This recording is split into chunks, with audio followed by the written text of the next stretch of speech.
¿Alguna vez has escuchado de tu propio hijo esas palabras que destrozan el alma por completo? ¿Has experimentado esa sensación de que el suelo se desploma cuando la persona que más amaste en la vida te observa como si fueras un lastre, una roca en su sendero que desea patear lejos? Descubrí que existe un dolor más intenso que el alumbramiento. Es el sufrimiento de ser rechazada por quien trajiste al mundo, criaste y amaste sin condiciones durante toda tu existencia. Mi nombre es Esperanza, tengo 67 años, y si eres una mujer como yo, que ya cargó el universo en sus hombros, pero hoy la llaman estorbo, entonces siéntate aquí a mi lado. Toma una taza de café porque esta historia te va a conmover. Si te gusta este tipo de relatos, no olvides suscribirte al canal, darle like y déjanos un comentario contándonos desde dónde nos escuchas. Tu apoyo significa mucho para seguir compartiendo estas historias. Déjame relatarte cómo descubrí que a los 67 años aún podía renacer. Cómo comprendí que ser menospreciada puede convertirse en la mayor fortaleza que una mujer puede poseer. Era un lunes ordinario, de esos que inician con el aroma del café de olla y el sonido familiar de la olla express silbando en la estufa. Me encontraba en mi cocina, o mejor dicho, en la cocina que creía mía, preparando la comida con el mismo cariño de siempre.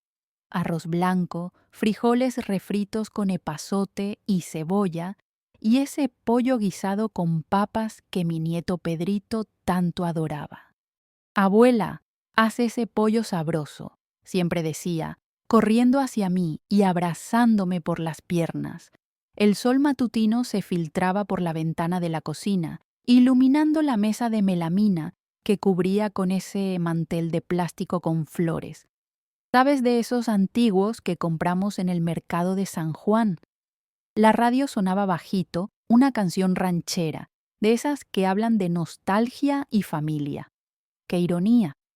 Estaba sazonando el pollo, sintiendo el aroma del ajo y cebolla dorándose en la sartén, cuando escuché el ruido de la llave en la cerradura. Era mi hijo, Alejandro, llegando del trabajo. Laboraba en una empresa de materiales para construcción, salía temprano y regresaba siempre agotado, con esa expresión cerrada de quien carga el mundo sobre sus espaldas. Pero ese día su semblante estaba diferente, más duro, más decidido. Entró, arrojó su mochila en el sillón de la sala, ese sofá de tela azul que yo misma elegí cuando logramos comprarlo a plazos hace unos 10 años, y vino directo a la cocina. Ni se quitó los zapatos, ni me dio el hola ma de siempre. Se detuvo ahí en el umbral de la cocina, mirándome con una expresión que jamás había visto. Una mezcla de irritación y, ¿cómo explicarlo?, alivio, como si hubiera tomado una decisión difícil y ahora solo necesitara comunicarla. Mamá, necesitamos platicar. Mi corazón ya dio esa palpitada diferente. ¿Sabes cuando sientes que algo malo se acerca? Es como si el cuerpo lo supiera antes que la mente. ¿Platicar sobre qué, mijo?, pregunté, bajando el fuego de la estufa. Él suspiró profundo, cruzó los brazos y pronunció las palabras que aún resuenan en mi cabeza todas las noches antes de dormir. Ya no te voy a mantener. Necesitas arreglártela sola. Listo. Ahí en ese instante, entre el aroma del condimento dorándose y el sonido bajo de la radio, mi alma se hizo pedazos. Puedo contarte exactamente lo que experimenté en ese momento, mijita. Fue como si alguien hubiera extraído todo el aire de mis pulmones, como si el piso se hubiera convertido en arena movediza y estuviera hundiéndome, sin poder aferrarme a nada. Me quedé ahí parada, con la cuchara de madera en la mano, sintiendo el pollo chisporrotear en la sartén, pero incapaz de moverme, incapaz de hablar, incapaz hasta de llorar. ¿Son un mantener? fue la única palabra que logré susurrar. Sí, mamá, mantener, sostener. Ya no se puede seguir así. Las cuentas están pesadas. La Patricia quiere hacer un curso. Pedrito necesita útiles escolares nuevos. Y usted no más gasta, solo gasta. Necesitas comprender que esa frase me golpeó como un balazo en el pecho. Yo que había pasado la vida entera dando todo de mí, ahora era vista como alguien que solo gasta. Continuó hablando, pero ya no conseguía escuchar bien. Las palabras llegaban ahogadas, como si estuviera bajo el agua. Habló sobre economía, sobre responsabilidad, sobre cómo yo necesitaba contribuir más o buscar otro lugar donde quedarme. Otro lugar donde quedarme. Mi propio hijo me estaba sugiriendo salir de la casa donde lo había criado, donde había pasado las madrugadas cuidando sus fiebres, donde había dado mi sangre para que pudiera crecer y convertirse en el hombre que era. ¿Y sabes qué fue lo que más dolió? Dijo todo eso sin mirarme a los ojos. Veía hacia el suelo, hacia el techo, hacia cualquier parte, menos hacia mí, como si yo fuera una cuenta vencida que él necesitaba saldar. Cuando terminó de hablar, simplemente me dio la espalda y se fue. Escuché el ruido de él prendiendo la regadera en el baño, como si nada hubiera ocurrido, como si no acabara de destrozar el corazón de su propia madre. Me quedé sola en la cocina, con el pollo quemándose en la sartén y el corazón ardiendo en el pecho. Apagué la estufa automáticamente sin siquiera pensarlo. Me senté en la silla de la mesa, esa silla de plástico blanco que ya empezaba a amarillear con el tiempo, y dejé que las lágrimas cayeran. Lloraba lágrimas espesas, saladas, que descendían quemando el rostro y goteaban en el mantel floral de la mesa. La radio seguía sonando, pero ahora la música parecía burlarse de mí. La familia es todo en la vida, es lo que nos hace seguir. Qué broma amarga. Ahí, en ese silencio ensordecedor, con el olor del condimento mezclado con la sal de mis lágrimas, me pregunté, ¿en dónde me equivoqué? ¿En dónde fallé como madre para criar un hijo capaz de mirar a la mujer que lo parió y decirle que ya no me iba a mantener? Pero, ¿sabes qué me dolía más, mijita? No era ni el desprecio, era su ceguera, porque lo que Alejandro nunca supo, lo que nunca quiso ver, lo que jamás se imaginó en toda su vida, es que yo siempre fui quien mantuvo todo, siempre fui yo.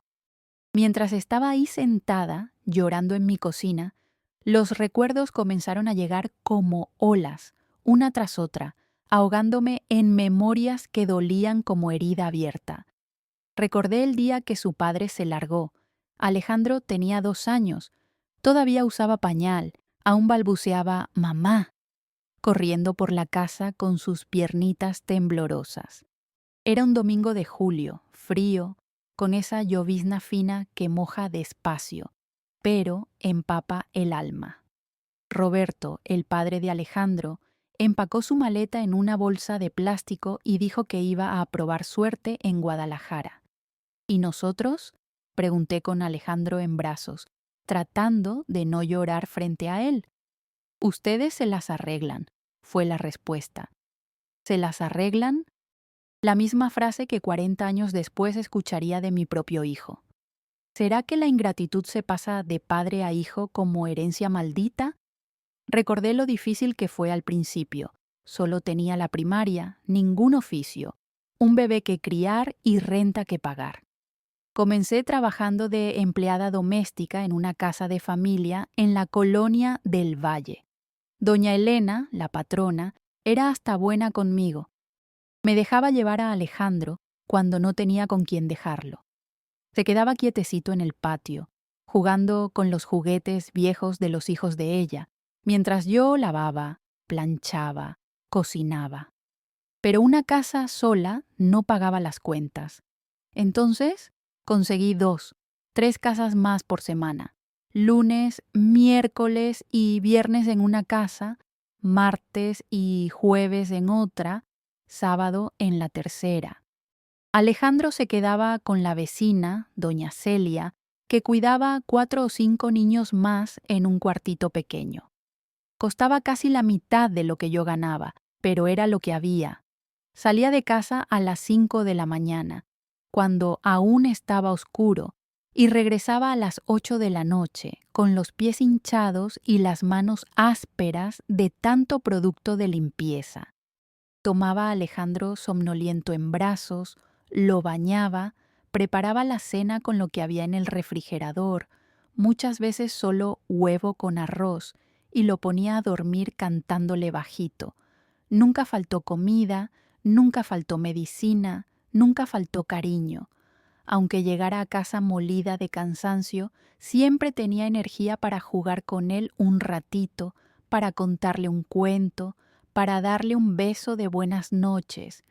Los años fueron pasando y me fui sacrificando cada vez más. Cuando Alejandro se enfermó, una pulmonía fuerte que casi me lo lleva, vendí mi radio de mesita de noche. Era un radio pequeño, rojo, que tocaba AM y FM. Era mi única compañía en las noches solitarias, pero el medicamento era caro y el dinero de las casas no alcanzó. No dudé ni un segundo. Cuando quiso hacer el curso técnico en electrónica, a los 18 años, me desdoblé aún más. Tomé una casa más para trabajar los sábados y domingos. Llegaba a casa prácticamente arrastrándome, pero el dinero de la mensualidad siempre estaba al día. Y cuando se graduó y consiguió el primer empleo, ¿crees que se acordó de agradecer que reconoció el sacrificio? No. Para él era mi obligación. Las madres hacen eso, decía, como si fuera lo más natural del mundo. Pero no me importaba porque ser madre era suficiente, o al menos eso creía. El problema comenzó realmente cuando se casó con Patricia. Patricia era una muchacha bonita, de familia de clase media, trabajadora, estudiada, pero con una personalidad, ¿cómo decirlo?, dominante. Desde el noviazgo dejaba claro que no le caía muy bien. No es que fuera grosera directamente, pero tenía esa manera de tratarme como si yo fuera inferior, como si fuera una versión anticuada de lo que una mujer debería ser. Ay, doña Esperanza, ¿usted todavía usa esa marca de detergente? Hoy en día hay productos mucho mejores, decía con esa sonrisa falsa. O entonces, ay, qué lástima que usted trabaje tanto. Ha de ser porque no tuvo estudios, ¿verdad? Hoy en día es difícil conseguir buen trabajo sin universidad. Pequeñas humillaciones disfrazadas de preocupación. Y Alejandro se quedaba callado. Nunca me defendió, nunca dijo ni una palabra. Cuando se casaron en 2010, vinieron a vivir conmigo. Era más barato, dijeron. Iban a juntar dinero para comprar una casa propia, pero nunca la compraron. Y la casa, que era mía, poco a poco se fue volviendo de ellos. Las reglas cambiaron, la decoración cambió, hasta mi lugar en la mesa cambió. Yo, que siempre me senté en la cabecera, después de todo era la dueña de la casa, fui siendo empujada hacia la esquina, primero, literalmente, después simbólicamente. Cuando nació la nieta en 2018, me convertí en niñera de tiempo completo. Cuidaba a Sofía gratis y con amor mientras los dos trabajaban. Le cambiaba pañales, le daba biberón, me quedaba despierta de madrugada cuando lloraba, pero nunca era suficiente. Mamá, ¿por qué le dio papilla dulce? ¿Le va a dañar los dientecitos? Se quejaba Alejandro. Doña Esperanza necesita esterilizar mejor esos biberones, agregaba Patricia. Yo, que había criado un hijo sola desde cero, ahora recibía lecciones de cómo cuidar niños, pero me lo tragué por amor, por miedo a perderlos, por costumbre de ser invisible. Cuando me jubilé en 2015, pensé que finalmente iba a tener un poco de paz, que iba a poder descansar los huesos cansados de tanto trabajo. ¡Qué ilusión! La jubilación, que debería ser mi liberación, se volvió mi condena. De repente, ya no tenía utilidad, ya no traía dinero a la casa, al menos no lo suficiente, en opinión de ellos.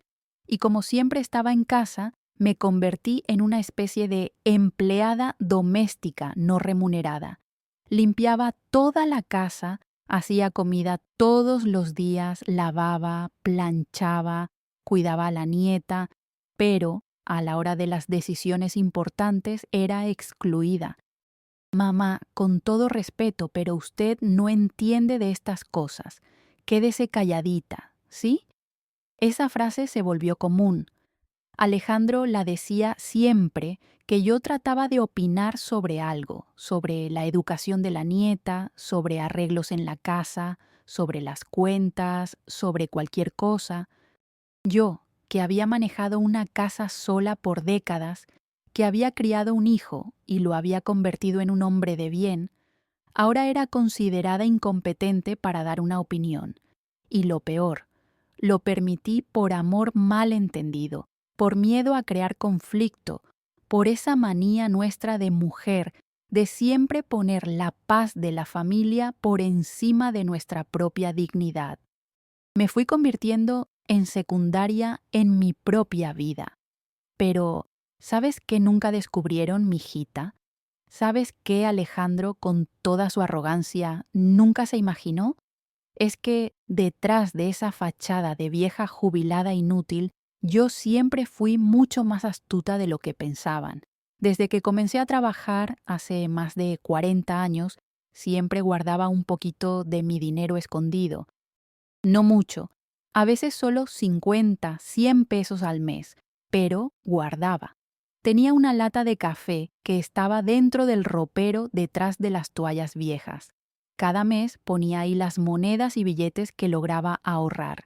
Nadie nunca sospechó. Cuando Alejandro era pequeño, ese dinero siempre terminaba yendo para alguna emergencia de él. Medicina más cara, uniforme escolar, paseo de la escuela. Pero cuando creció y comenzó a trabajar, seguí guardando. Y ahí vino la idea que cambió mi vida. En 2005, una compañera de trabajo me contó que estaba invirtiendo en el banco. Esperanza, ¿sabías que el dinero crece en el banco? Es mejor que dejarlo en casa. Fui al banco, toda desconfiada. El gerente, un muchacho joven y educado, me explicó cómo funcionaba. Era sencillo. Dejaba el dinero ahí y crecía con intereses cada mes. Comencé pequeño, transferí el dinero de la lata, eran unos 8,000 pesos, al banco y seguí depositando cada mes, pero no me detuve ahí. Con el tiempo fui aprendiendo. El mismo gerente me explicó sobre otras inversiones, CETES, fondos de inversión, esas cosas que parecían muy complicadas, pero que en el fondo eran simples.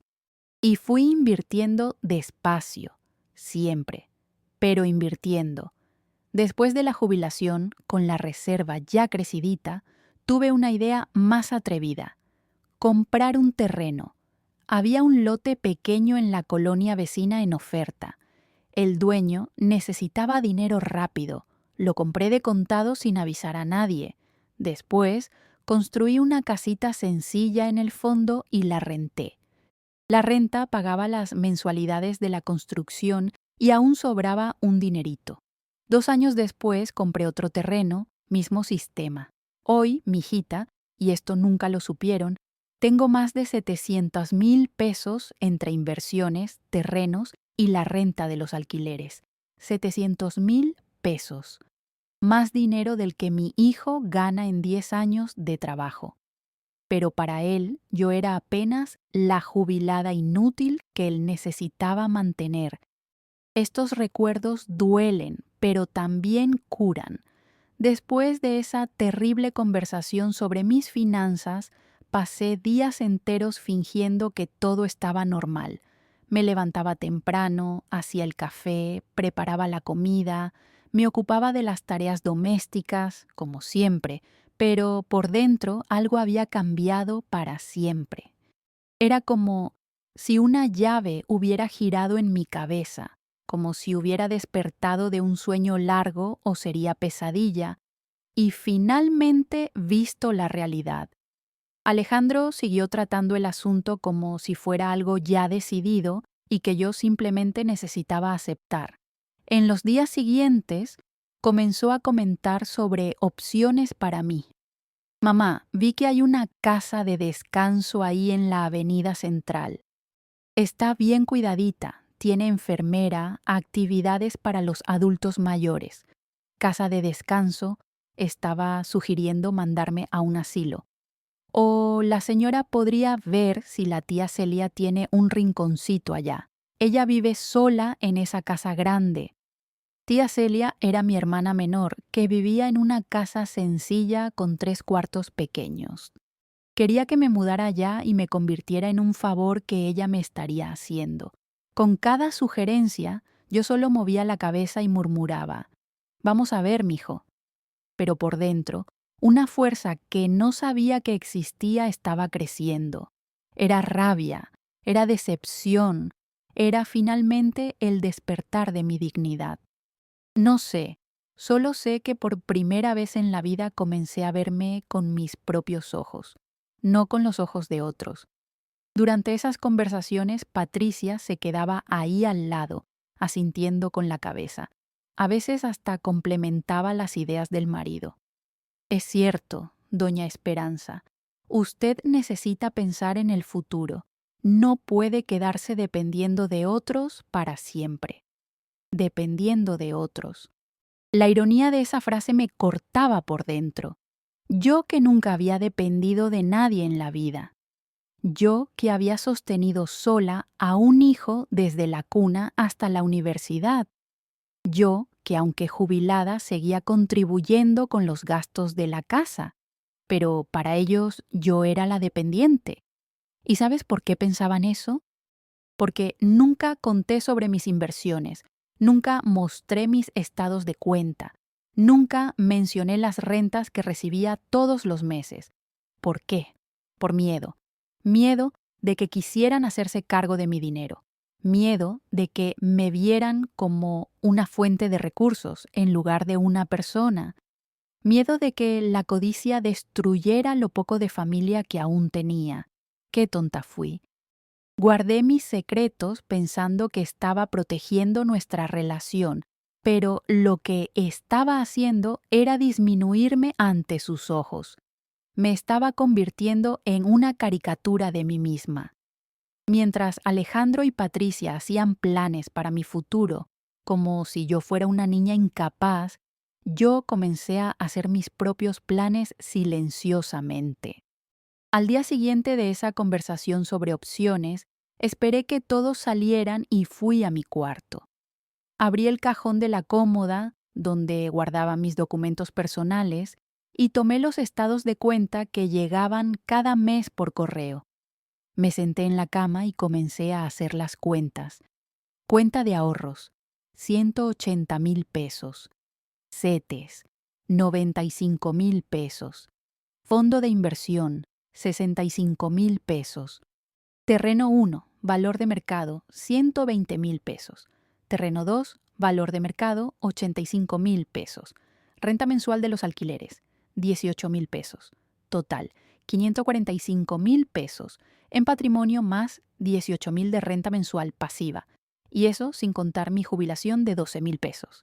O sea, tenía una renta mensual de 30,000 pesos.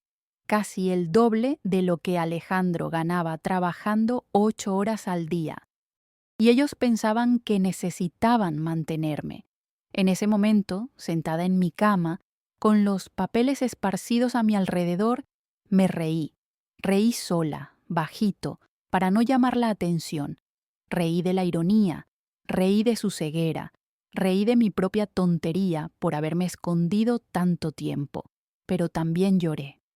Lloré porque me di cuenta de que había desperdiciado años sintiéndome un peso, cuando en realidad yo era la persona más estable económicamente de esa casa. Lloré porque entendí que el amor que creía recibir era, en realidad, tolerancia. Me toleraban porque pensaban que era inofensiva y dependiente, y lloré porque finalmente comprendí que había llegado la hora de cambiar esa historia. Fue un domingo de mayo que todo cambió para siempre. Un domingo que comenzó como cualquier otro, con el aroma del café de olla y el ruido de la televisión prendida en el programa de variedades. Estaba en la cocina preparando la comida, pollo rostizado con papas, porque era domingo, y el domingo siempre pedía una comida más elaborada. La casa estaba en ese silencio sabroso de fin de semana. Alejandro había salido temprano a jugar fútbol con los amigos, la nieta estaba en casa de la otra abuela, y Patricia había ido al salón a hacerse las uñas. Me gustaban esos momentos sola. Podía pensar, reflexionar, planear. Era casi mediodía cuando escuché la llave girando en la puerta. Alejandro, llegando más temprano de lo esperado. Lo escuché aventar los tenis en el pasillo y dirigirse directo al baño. Seguí moviendo el pollo en la charola, pensando si debía ponerle más condimento cuando sonó el teléfono. En esa época aún teníamos teléfono fijo de esos antiguos que cuelgan en la pared de la cocina. Alejandro siempre se quejaba de que yo insistiera en mantener esas antigüedades, pero a mí me gustaba. Me daba sensación de estabilidad. Contesté al tercer timbrazo. Bueno, Alejandro, ¿eres tú? Era una voz de hombre mayor que no reconocí. No, soy su mamá, está bañándose. ¿Quiere dejar recado? Hubo una pausa extraña del otro lado de la línea. Ah, es la dueña de la casa, ¿verdad? Perfecto. Mire, mi nombre es Sergio. Soy del despacho de abogados Méndez y Asociados. Estoy llamando por la documentación de la casa. Mi corazón dio una palpitada diferente. ¿Qué documentación? ¿Documentación?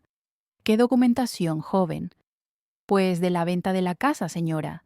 Su hijo no le contó. Necesito que usted firme unos papeles aquí en el notario esta semana. Es solo un trámite, pero sin la firma de la propietaria no podemos finalizar. El mundo se detuvo. Propietaria. Venta de la casa. Disculpe, pero creo que hay algún error. Esta casa no está en venta. Logré tartamudear. Ahora fue él quien se confundió. ¿Cómo que no está? Pero su hijo vino aquí hace 2 semanas con todos los documentos. Dijo que usted ya había estado de acuerdo con todo. Incluso ya recibimos el enganche del comprador. Mi mano comenzó a temblar. La cuchara de madera cayó al suelo con un ruido que resonó por la cocina. ¿Qué comprador? Mire, señora, creo que es mejor que platique con su hijo, pero es mejor resolver pronto porque el comprador está ansioso por finalizar.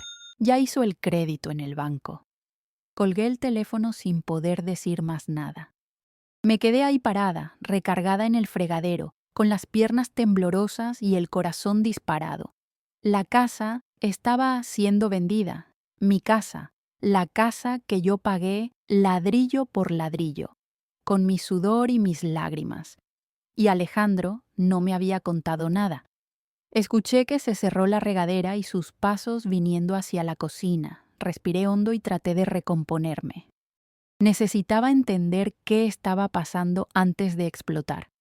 ¿Quién habló?, preguntó él, apareciendo en la puerta de la cocina con el cabello aún mojado. Lo miré a los ojos y, por primera vez, no vi a mi hijo. Vi a un extraño que estaba tramando a mis espaldas. Alejandro, dije con la voz más firme que pude, cuéntame una cosa, ¿estás vendiendo la casa? Su expresión cambió inmediatamente. La sangre desapareció de su rostro y desvió la mirada. Mamá, iba a platicar con usted sobre eso. Responde la pregunta. ¿Estás vendiendo la casa? Él suspiró profundo y se recargó en el marco de la puerta. Sí, pero es por nuestro bien, mamá, por el bien de toda la familia. Sentí algo morir dentro de mí en ese momento y al mismo tiempo algo nacer, una fuerza que no sabía que tenía, por nuestro bien. Alejandro, esta casa está a mi nombre.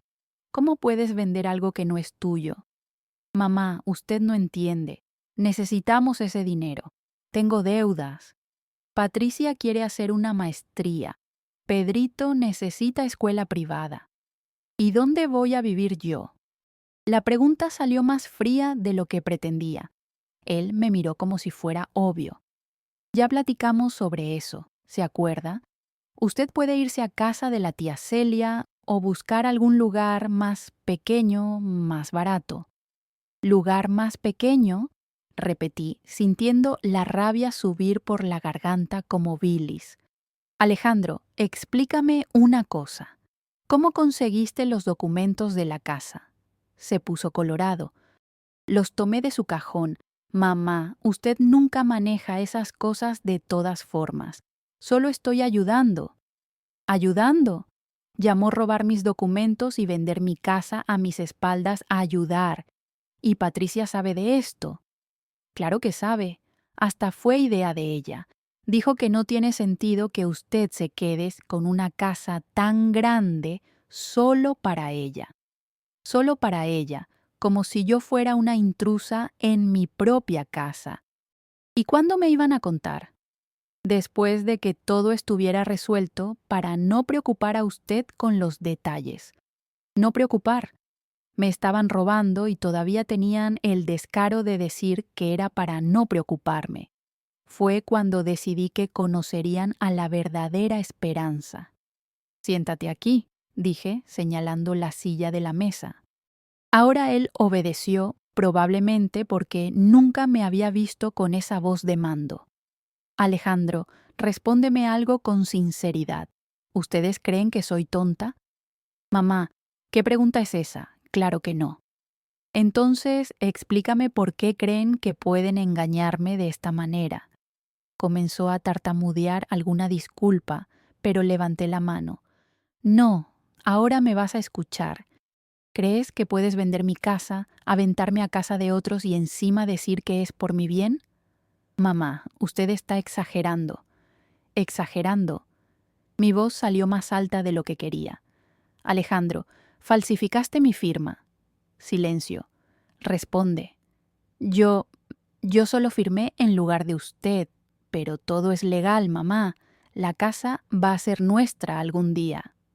Ah, va a ser tuya, Alejandro. Tengo 67 años, no 97. Todavía puedo vivir mucho tiempo, y esta casa es mía mientras yo esté viva. Me miró como si yo fuera una niña haciendo berrinche. Mamá, no necesita alterarse. Podemos resolver esto tranquilamente. Resolver tranquilamente, como si pudiera deshacer la traición con una plática.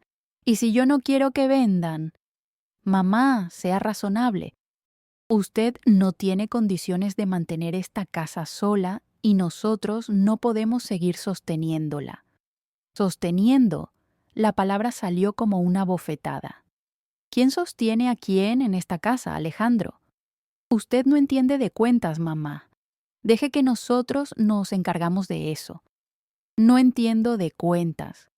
Yo que había manejado sola una casa y criado un hijo por décadas. Yo que tenía más dinero invertido del que él ganaría en toda su vida. Está bien, Alejandro, ya entendí todo.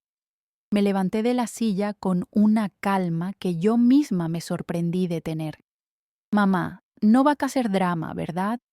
Podemos platicar de todo. No voy a hacer drama, tienes razón. Él pareció aliviado. Qué bueno, mamá. Sabía que usted iba a entender. Entender. Había entendido mucho más de lo que él se imaginaba. Esa tarde, mientras él salía a encontrarse con los amigos, probablemente para celebrar cómo había convencido a la mamá tonta, fui a mi cuarto y tomé todos mis documentos. Me senté en la cama y comencé a leer, uno por uno, cada papel que había guardado a lo largo de los años. La escritura de la casa estaba a mi nombre. Acta de nacimiento de Alejandro. Yo era la única responsable. Documentos del divorcio. Me había quedado con la custodia total. Comprobantes de pago de la casa, todos a mi nombre. En ningún lugar, absolutamente ningún lugar, estaba escrito que Alejandro tuviera algún derecho sobre esa casa mientras yo estuviera viva. Había cometido un delito, falsificación de documentos, fraude, y yo tenía las pruebas. Tomé el teléfono y volví a llamar al despacho de abogados. Sergio, aquí es la mamá de Alejandro que llamó más temprano. ¿Puedo hacer una pregunta? Mi hijo presentó poder notarial para vender la casa. No, señora. Él dijo que usted estaba enferma y no podía salir de casa. Entonces, él firmó por usted. Pero necesitamos su firma certificada ante notario. Entiendo. ¿Y si yo digo que no autoricé esta venta? Hubo un silencio tenso. Pues sería un caso de falsificación de documentos, señora. Muy grave. ¿En serio? Gracias por la información. Colgué y sonreí. Por segunda vez esa semana sonreí sola en mi cuarto. Pero esta vez no era ironía, era satisfacción. Pensaban que yo era tonta, pensaban que podían empujarme a cualquier rincón y yo iba a aceptar callada, pero se equivocaron de persona para tratar de engañar. Cuando Patricia llegó del salón al final de la tarde, la encontré a ella y a Alejandro platicando bajito en la sala. Pararon en cuanto me vieron. «Hola, doña Esperanza. ¿Cómo estuvo su domingo?», preguntó ella con esa sonrisa falsa de siempre. «Fue esclarecedor», respondí. Se miraron entre ellos. «Alejandro me contó que ya platicaron sobre la casa», continuó ella. «Qué bueno que usted entendió. Vamos a conseguir un lugar muy bonito para usted». «¿Un lugar muy bonito para usted?». «Patricia», dije, sentándome en el sillón frente a ellos. «¿Puedo hacerte una pregunta?». «Claro». «¿Desde cuándo robar se considera normal?». Su sonrisa desapareció. «¿Cómo, doña Esperanza?». «Robar los documentos de una persona, falsificar su firma, vender su casa a sus espaldas. ¿Cómo le llaman ustedes a eso?». Alejandro se movió incómodo en el sofá. «Mamá, no es así». «No, entonces explícame cómo es». Patricia trató de intervenir. «Doña Esperanza, nosotros solo queremos lo mejor para usted. Usted no puede cuidar una casa tan grande sola». «¿Quién dijo que voy a quedarme sola?». Me miraron sin entender. «¿Quién dijo que necesito de ustedes para cuidar mi casa?». Fue entonces que resolví dar la primera carta.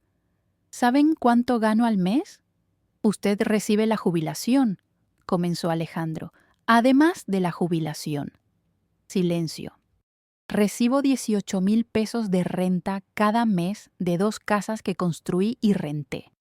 La expresión en sus rostros fue impagable. «¿Y saben cuánto tengo invertido en el banco?». Más silencio. «Más de 500,000 pesos». Patricia se ahogó.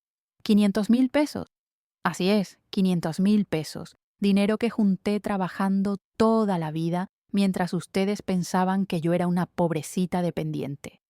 Alejandro estaba blanco como papel. «Mamá, ¿por qué nunca contó eso?». «Porque no le debía explicaciones a nadie de mi dinero y porque pensé que me respetaban independientemente de lo que tuviera». Me levanté del sillón y los encaré. «Pero ahora sé que el respeto de ustedes tiene precio, y el precio es que me crean pobre e indefensa». Finalmente entendieron que la pobrecita que querían desechar no era exactamente la persona que pensaban que era, y eso era solo el comienzo. Comencé a observar todo con otros ojos después de esa revelación. Era como si me hubiera puesto lentes nuevos y finalmente pudiera ver la realidad que había estado frente a mí por años. Cada gesto, cada palabra, cada mirada adquiría un significado diferente. Y lo que descubrí me dejó pasmada. Descubrí que mi hijo y mi nuera no eran solo ingratos, eran calculadores, manipuladores y peor aún, me consideraban un obstáculo para sus planes. Durante 3 meses, entre junio y agosto, me transformé en detective de mi propia casa. Comencé a anotar todo lo que escuchaba, todo lo que veía, todo lo que me llamaba la atención. No se imaginaban que la viejita confundida estaba prestando atención a cada detalle. Al día siguiente de esa conversación sobre mi dinero, Alejandro vino a buscarme con una plática completamente diferente. Mamá, perdón por lo que pasó ayer. No debería haber tratado de vender la casa sin platicar bien con usted. Qué cambio radical, ¿no? De necesitas arreglártelas a pedir perdón en 24 horas. Nada sospechoso. Está bien, mijo, respondí fingiendo que había creído. Es que andamos medio desesperados con las deudas, ¿sabe? Pero vamos a buscar la manera sin tocar la casa. Deudas. Primera información importante anotada en mi cuadernito. ¿Qué tipo de deudas? Ah, cosas de tarjeta de crédito, financiamiento del carro, nada del otro mundo. Tarjeta de crédito y financiamiento. Segunda anotación. Pero lo que más me llamó la atención fue la manera en que me miraba ahora, como si yo fuera una gallina de los huevos de oro que él necesitaba mantener contenta. Mamá, sobre ese dinero que usted tiene invertido, ¿ya pensó en invertir en algo que dé más rendimiento? Ahí estaba el verdadero interés. ¿Qué tipo de cosa, mijo? No sé, un negocio. Patricia tuvo la idea de abrir una boutique. Con el dinero de usted podríamos ser socios. Socios. Tercera anotación subrayada 2 veces. Voy a pensarlo, respondí. En los días siguientes, las insinuaciones se volvieron más frecuentes y más directas. Patricia comenzó a sacar conversación sobre inversiones familiares. Doña Esperanza sabía que quien deja dinero parado en el banco está perdiendo contra la inflación. No sabía, mentí. Es verdad. Podríamos invertir en algo que diera ganancia para todos. Una sociedad familiar, ¿sabe? Sociedad familiar. Cuarta anotación. ¿Y ustedes qué ganarían con eso? Pues nosotros administraríamos todo para usted. Usted no se preocuparía por nada. Administrar todo, o sea, hacerse cargo de mi dinero. Déjeme pensarlo mejor, dije. Pero no me detuve ahí. Comencé a investigar las tales deudas que Alejandro había mencionado. Una tarde, cuando salieron, fui al escritorio de él, que en realidad era un rinconcito de la sala donde guardaba los papeles, y comencé a hurgar. No fue difícil encontrar lo que buscaba. Alejandro nunca fue muy organizado y los estados de cuenta estaban tirados en un cajón. Lo que vi me dejó boquiabierta. No eran algunas deudas de tarjeta, como había dicho. Era una montaña de deudas. 3 tarjetas de crédito reventadas, financiamiento del carro atrasado 2 meses, préstamo en el banco con intereses astronómicos, sobregiro en rojo. Total de las deudas, más de 800,000 pesos. 800,000 pesos, más de lo que ganaría en 3 años. Y había más. Encontré un papel con anotaciones en letra de Patricia, boutique, inversión inicial, 1,500,000 pesos. Y abajo, en letra pequeña, convencer a Esperanza de entrar como socia mayoritaria. Socia mayoritaria, o sea, yo entraría con el dinero y ellos administrarían. Anoté todo en mi cuaderno y guardé los papeles exactamente como estaban. En los días siguientes, fingí que estaba considerando la propuesta de ellos y ellos, pensando que estaba cayendo en el engaño, comenzaron a revelar el verdadero plan. Mamá, estábamos pensando, si usted invierte en la boutique, podríamos hacer un contrato derechito. Usted sería la inversionista y nosotros manejaríamos el negocio. ¿Y cómo funcionaría ese contrato? Usted entraría con el capital inicial, unos 1,500,000 pesos, y recibiría un porcentaje de las ganancias cada mes. ¿Qué porcentaje? Estábamos pensando en 20%. 20% de mi propio dinero y ellos se quedarían con 80%. Es que nosotros íbamos a trabajar día a día, ¿no, mamá? Administrar, vender, cuidar todo. ¡Qué generosos! Yo entraría con 1,500,000 pesos y recibiría 20% de las ganancias, si las había. ¿Y si la boutique no resulta? Ay, mamá, no piense negativo. Patricia entiende de moda, tiene curso de administración, va a resultar súper bien. Tiene curso de administración, pero no puede administrar sus propias finanzas. Durante 2 semanas fingí estar interesada. Y mientras más interesada fingía estar, más revelaban los verdaderos planes. Una noche fingí que me había ido a dormir temprano y los escuché platicando en la sala. «Tu plan está funcionando», escuché decir a Patricia. «Ya está mordiendo el anzuelo. Te dije que resultaría. Mi mamá siempre ha sido fácil de convencer». Fácil de convencer. Qué coraje me dio escuchar eso. Y después de que invierta en la boutique, ¿crees que podamos convencerla de poner la casa como garantía de un préstamo más grande? Mi sangre se heló. Creo que sí, respondió Alejandro. Si la boutique está yendo bien, va a confiar en nosotros para expandir. Perfecto.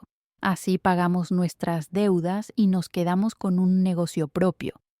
Y lo mejor, ella se queda feliz pensando que está ayudando a la familia. Se rieron de mí como si fuera una payasa. Fue en ese momento que toda la lástima que aún sentía por ellos se evaporó completamente. Al día siguiente desperté con una claridad absoluta sobre lo que necesitaba hacer. Llamé al banco y cité una reunión con mi gerente. No en el banco, le pedí que viniera a una cafetería cerca de casa para no llamar la atención. Doña Esperanza, ¿está bien? Sonaba preocupada por teléfono. Estoy preocupada, mijito. Necesito su ayuda para algo delicado. Le conté, sin entrar en muchos detalles, que mi familia estaba tratando de convencerme de hacer una inversión que no me parecía segura.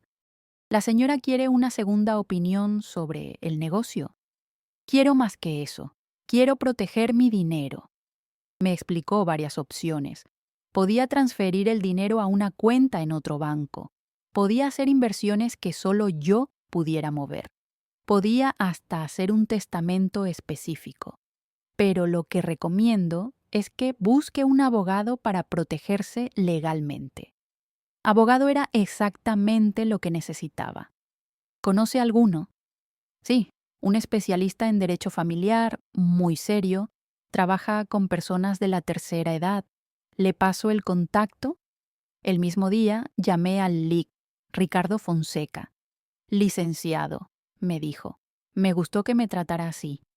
Por lo que me contó por teléfono, es un caso que necesita cuidado. ¿Puede venir mañana? Al día siguiente inventé que iban a hacer compras al centro y fui a su oficina, el Liquis. Ricardo era un hombre de unos 50 años, bien educado, que me escuchó con atención y sin hacerme sentir tonta. Doña Esperanza, lo que están haciendo se llama abuso financiero de adulto mayor. Es delito. ¿En serio? Claro. Falsificar documentos, tratar de vender su casa sin autorización, presionarla para hacer inversiones que solo los benefician a ellos. Todo eso es delito. Me explicó mis derechos y me ayudó a elaborar un plan. ¿La señora quiere denunciarlos? Todavía no. Primero quiero que sepan quién manda realmente aquí. Él sonrió. Entiendo. La señora quiere dar una lección antes de tomar las medidas legales. Exacto. Salí de la oficina con una carpeta llena de documentos y el corazón lleno de determinación. Durante 3 meses, Alejandro y Patricia pensaron que me estaban engañando. Pensaron que yo era una viejita ingenua que podían manipular. Pero no sabían que yo estaba juntando pruebas de todo, grabaciones de conversaciones. El LIC. Ricardo me enseñó cómo hacerlo legalmente. Copias de los documentos falsificados, anotaciones detalladas de todos los intentos de estafa, comprobantes de mi situación financiera real. No se imaginaban que, mientras fingían protegerme, yo me estaba preparando para la mayor vuelta de mi vida. Y cuando llegara el momento, y sabía que llegaría pronto, descubrirían que habían elegido a la persona equivocada para tratar de engañar. La esperanza que conocían había muerto. En su lugar había nacido una mujer que no aceptaría más ser subestimada, humillada o robada. Y esta nueva esperanza estaba lista para mostrar de qué era capaz. Llegó el día en que decidí que la farsa había durado demasiado tiempo. Era un martes de septiembre. Recuerdo exactamente porque estaba pasando en la televisión el primer capítulo de una nueva telenovela y pensé, ¡qué coincidencia! Hoy también es el primer capítulo de mi nueva vida. Alejandro y Patricia habían programado una reunión familiar para la noche. Dijeron que querían formalizar la inversión en la boutique. Habían hasta preparado un contrato ya mecanografiado que probablemente pensaban que yo firmaría sin leer. ¡Qué ingenuidad! Durante todo el día fingí normalidad. Hice comida, limpié la casa, jugué con la nieta, pero por dentro mi corazón latía como tambor de banda. No de nervios, de ansiedad por finalmente mostrar quién realmente mandaba en esa casa. A las 7 de la noche, después de que acostamos a Sofía, los tres nos sentamos en la mesa de la sala, la misma mesa donde había llorado tantas veces, sintiéndome pequeña e inútil, pero esta vez me sentí poderosa. Mamá, comenzó Alejandro con ese tono de quien está haciendo un favor. Preparamos todo derechito para usted, el contrato de la boutique, los documentos del banco. Extendió los papeles en la mesa, como quien está haciendo una presentación de negocios. Usted solo necesita firmar aquí, aquí y aquí, dijo Patricia, señalando con el dedo. Y mañana mismo vamos al banco a hacer la transferencia. Transferencia de mis 1,500,000 pesos a la cuenta de ellos. Antes de firmar, dije calmadamente, ¿puedo hacer algunas preguntas? Claro, mamá, pregunte todo. Abrí mi bolsa y saqué el cuadernito donde había anotado todo durante esos meses. La expresión en sus rostros cambió inmediatamente. Primera pregunta, ¿ustedes creen que soy tonta? Alejandro rió nervioso. ¿Qué pregunta es esa, mamá? Claro que no. Entonces explíquenme por qué creen que no sé que ustedes tienen más de 800,000 pesos en deudas. El silencio que se hizo en la sala fue ensordecedor. Patricia trató de disimular. Doña Esperanza, ¿de dónde sacó esa información? Del cajón del escritorio donde dejaron todos los estados de cuenta. Alejandro se puso colorado. Mamá, ¿usted anduvo revisando mis cosas? ¿Revisar tus cosas?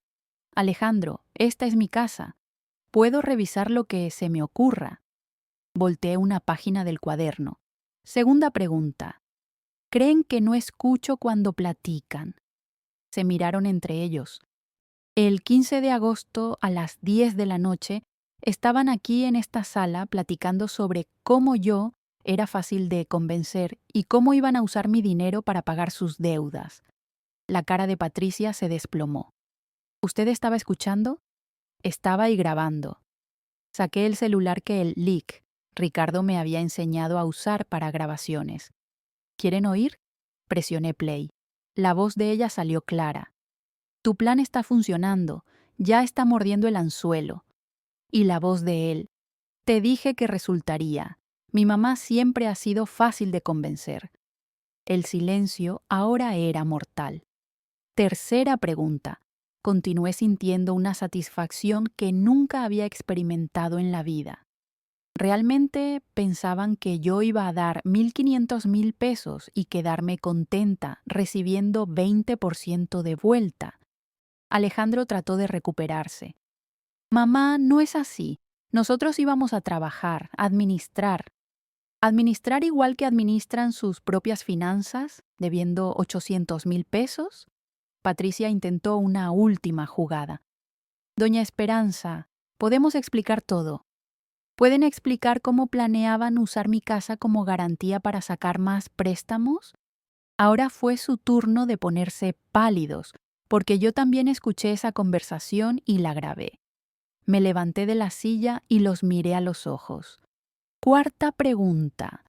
¿Realmente pensaban que podían vender mi casa a mis espaldas, falsificar mi firma y yo me iba a quedar callada? Alejandro comenzó a tartamudear. Mamá, aquello fue un malentendido. Malentendido, Alejandro. Falsificar documentos es delito. Intento de fraude es delito. Abuso financiero de adulto mayor es delito. La palabra delito resonó por la sala como un trueno. ¿Y saben qué más? Tengo abogado, Lic, Ricardo Fonseca. Él tiene todas las pruebas de lo que hicieron. Patricia se puso blanca como papel. ¿Abogado? Así es. Y me explicó todos mis derechos y también me explicó qué delitos cometieron ustedes. Me senté de vuelta en la silla, pero esta vez con la postura de quien tenía el control total de la situación. Ahora me van a escuchar con mucha atención. Estaban mudos del shock. Primero, no voy a invertir ni un centavo en esa boutique falsa de ustedes. Segundo, tienen hasta fin de mes para liquidar todas las deudas que hicieron. No es mi problema, pero no quiero escuchar ni una queja más sobre dificultades económicas. Tercero, si me entero de que trataron de usar mi nombre o mis documentos para cualquier cosa, voy directo a la policía. La voz me salía firme, segura, como si fuera de otra persona, como si fuera de la persona que siempre debería haber sido. Y cuarto, dije, saboreando cada palabra. Tienen 2 semanas para buscar otro lugar donde vivir. Fue como si hubiera lanzado una bomba en medio de la sala. ¿Cómo? Alejandro logró susurrar. Exactamente lo que oyeron. Se van a salir de mi casa. Mamá, usted no puede hacer eso. Vivimos aquí desde hace años. Viven de arrimados. Esta casa es mía. Está a mi nombre y yo decido quién vive aquí. Patricia trató la lágrima falsa. Doña Esperanza, tenemos una hija pequeña. Debieron pensar en eso antes de tratar de robarme. No es robo, es inversión familiar. Patricia, dije mirándola bien a los ojos, ahórramela. Querían mi dinero para pagar sus deudas y encima querían que yo me sintiera agradecida por la oportunidad. Me levanté otra vez y fui a la ventana. Miré hacia la calle donde había vivido toda la vida, donde había criado a mi hijo, donde había construido mis recuerdos. ¿Saben qué es lo que más me duele? Dije aún de espaldas a ellos. Me volteé para encararlos. No es ni el intento de robo, es la falta de respeto. Me trataron como si fuera una idiota, como si fuera un peso muerto que cargaban por bondad. Mamá, no fue así. Sí fue así, Alejandro. Dijiste que ya no me ibas a mantener. Dijiste que necesitaba arreglarme sola. Pero ¿saben qué es chistoso? Abrí mi bolsa y saqué los estados de cuenta que había traído. Gano más dinero al mes que tú, mucho más. Aventé los papeles en la mesa. Jubilación, 12,000 pesos, renta de las casas, 18,000 pesos, rendimiento de las inversiones, 9,000 pesos, total, 39,000 pesos al mes. Alejandro tomó los papeles con las manos temblando. Y tú, mijo, ganas 25,000 pesos trabajando como burro 8 horas al día. La matemática era cruel, pero exacta. Entonces dime, ¿quién mantiene a quién en esta casa? Por primera vez en la vida, mi hijo se quedó sin palabras. ¿Y saben qué más? Continué sintiendo una energía que no sabía que tenía. Siempre contribuí con los gastos de esta casa. Siempre pagué súper, pagué luz, pagué medicinas cuando alguien se enfermaba. Pero ustedes nunca lo reconocieron. Para ustedes, yo era solo una boca más que alimentar. Patricia trató de decir algo, pero levanté la mano. No quiero escuchar disculpas, no quiero escuchar promesas. No quiero escuchar súplicas. Regresé a la mesa y junté todos los papeles del falso contrato. 2 semanas, repetí. Y cuando se vayan, quiero que dejen las llaves arriba de esta mesa. Alejandro parecía haber envejecido 10 años en 10 minutos. Mamá, ¿dónde vamos a vivir? No es mi problema. Ustedes son adultos. Arréglenselas. La misma frase que él me había dicho.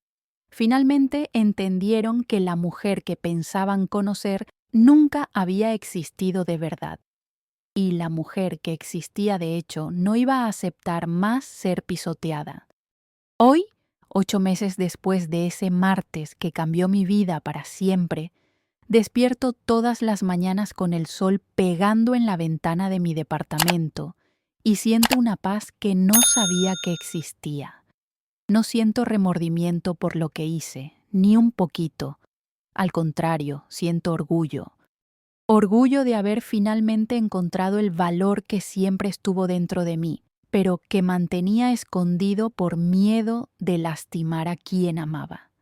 Si estás pasando por algo parecido a lo mío, mijita, si te están tratando como peso muerto tu propia familia, déjame darte un consejo que tardé 67 años en aprender. No existes para ser conveniente para otros. Existes para ser feliz. No necesitas aceptar migajas de cariño de quien debería amarte completamente. No necesitas empequeñecerte para que otros se sientan más grandes y, principalmente, nunca eres demasiado vieja para empezar de nuevo, porque aprendí que la fuerza no viene de la edad que tienes, ni del dinero que posees, ni de la gente que te rodea. La fuerza viene de adentro, viene de saber tu valor y no aceptar ser tratada por menos de lo que vales. Viene de entender que el respeto no se pide, se impone, y viene de descubrir que a veces estar sola es mucho mejor que estar mal acompañada. Hoy, todavía a los 67 años, soy más feliz de lo que fui a los 30, a los 40, a los 50, porque hoy soy finalmente completamente mía. Y eso, mi querida, no tiene precio. Si alguien te dice que eres demasiado vieja para cambiar de vida, sonríe y responde.